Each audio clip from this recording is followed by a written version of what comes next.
Ton client accorde sa confiance à un guide qui a un plan. Effectuer un achat est une preuve d'engagement. Et s'engager pour un prospect, c'est prendre le risque de perdre quelque chose qu'il possède, notamment son argent. Pour t'aider à comprendre l'état psychologique dans lequel se trouve un prospect qui est sur le point de réaliser un achat sur un site internet, tu peux imaginer qu'il se trouve au bord d'une rivière et qu'il souhaite simplement la traverser.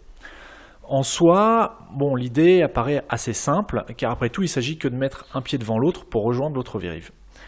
Mais même si l'idée est en effet assez facile à comprendre, en réalité, ton prospect va se poser plein de questions du type que va-t-il se passer si je tombe à l'eau? Ou encore, l'eau n'est-elle pas trop froide?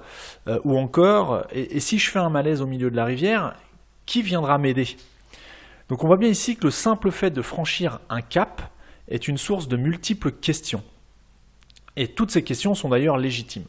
C'est d'ailleurs pas pour rien qu'il existe l'expression se jeter à l'eau. Elle témoigne simplement du fait que c'est pas si facile que ça et qu'il ne suffit pas d'y penser pour passer à l'acte.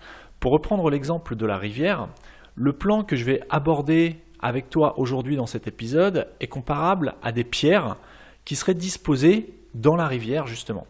Ton rôle, ou plutôt celui de ta marque en tant que guide, ce serait de lui expliquer pas à pas, de mettre un pied sur la première pierre, puis un autre pied sur l'autre pierre jusqu'à atteindre l'autre côté de la rivière.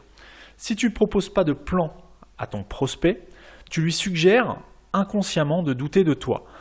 Bien qu'il y ait entre ton prospect et toi une relation de confiance qui a été instaurée quand tu t'es proposé de le guider, ça n'enlève rien au fait qu'il est tout à fait naturel de douter quand il s'agit de s'engager quelque part tout en risquant de perdre quelque chose.